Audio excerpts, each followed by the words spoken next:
And now it's time to move to Khan's digital world.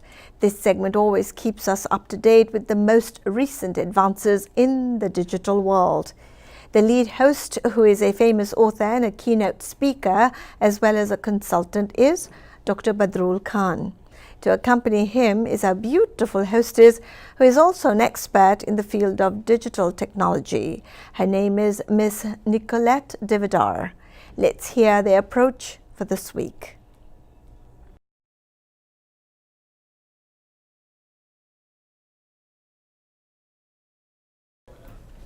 Hello, welcome to Khan's Digital World. I am Badrul Khan. I'm Nicolette Devidar. Bienvenidos a KDW. Estamos emocionados de estar con ustedes hoy. Over 3,000 Google employees are protesting that Google participates in artificial intelligence war games with the Pentagon.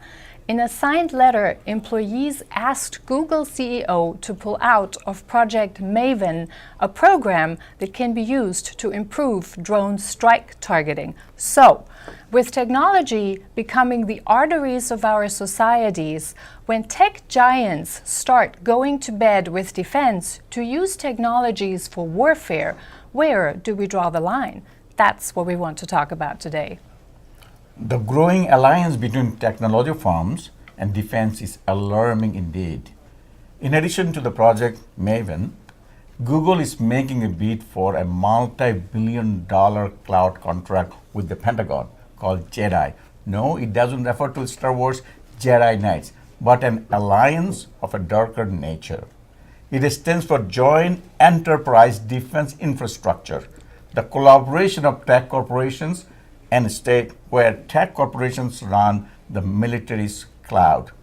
What does a collaboration between the two actually mean? It means that Google and other tech firms leverage user data and the skills of their employees to turn them into war machinery for or together with the Department of Defense. In other words, technology is joining the business of war. What do we make of that? I think we need to look at the overarching theme. The big question we should ask ourselves is about the principle, actually. Should tech companies who practically have intimate data, insights, and details into our lives be allowed to mingle with the military at all? Badrul, what's your take? It comes down to ethics. But how do we ensure ethics or ethical conduct? What I would consider ethical may not necessarily be what you would consider ethical. Is there such a thing as an ethical standard? And is it possible even to enforce that? Well, Google said it was working on a set of principles to guide decision making on what projects to work on with the Defense Department. According to the Diane Green, head of Google Cloud, who tried to downplay the employee concern in a town hall meeting. A guiding set of principle that sounds nice, but how useful is it in reality? Considering that ethics is subject to personal interpretation and deeply connected to someone's conscience and consciousness, how effective can such guidelines be? When we look at history, there are plenty of examples where there have been attempts to have ethical guidelines, but in reality, unless someone listens to and acts upon their conscience and with consciousness, those written down rules or principles have little value and even less impact. There are examples of it today. I mean, look at the use of chemical weapons in Syria. There too is a standard in place, even an agreement about not deploying chemical weapons, but it has not prevented the death of people as a consequence of those weapons' use. So standards and guidelines don't seem very helpful when it comes to preventing something unethical. So if people in leadership roles were guided by ethics, the lines would be clearer much more often, but they're crossed again and again. Ethics are closely connected to the development and depth of a person's spirit and soul.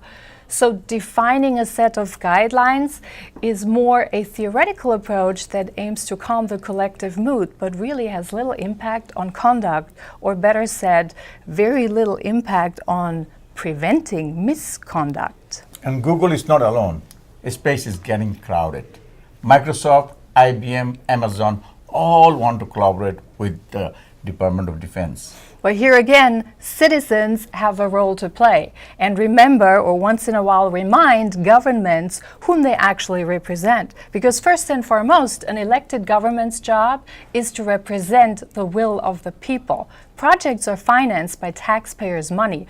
So the question is, what is it that the people want? That gets more transparent in the digital world. People can voice their concerns and in the speed of a second reach people around the globe to share their opinions or mobilize a movement. The Coalition of Tech Workers, for example, has made a petition to make a clear separation between tech firms and defense. Yes, and their stand is actually pretty straightforward.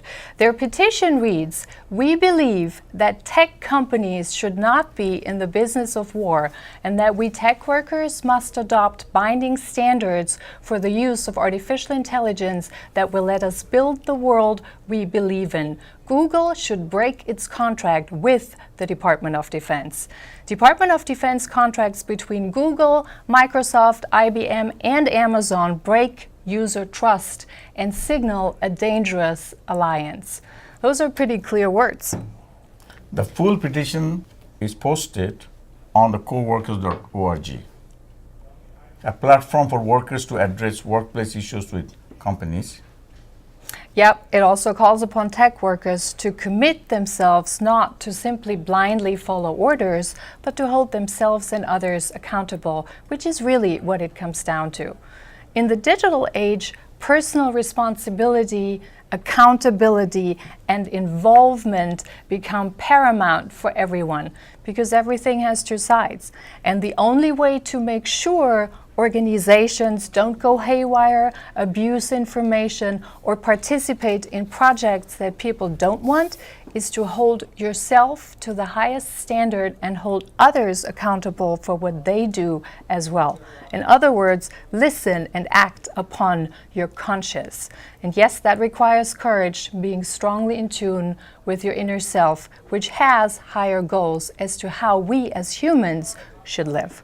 Yes, the latest example demonstrates that in the world we are going into, people are no longer willing to put up with everything that corporations or governments do. And people can no longer be as easily kept in the dark.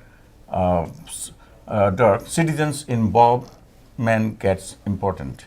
The employee protest also shows that people's consciousness is growing and that we collectively approach issues more with an eye on what it does to the world. So corporate and political leaders better take note. Well, thank you for watching the show and follow us on the Facebook and www.kansdigitalworld.com. Thank you. See you next time. Thanks.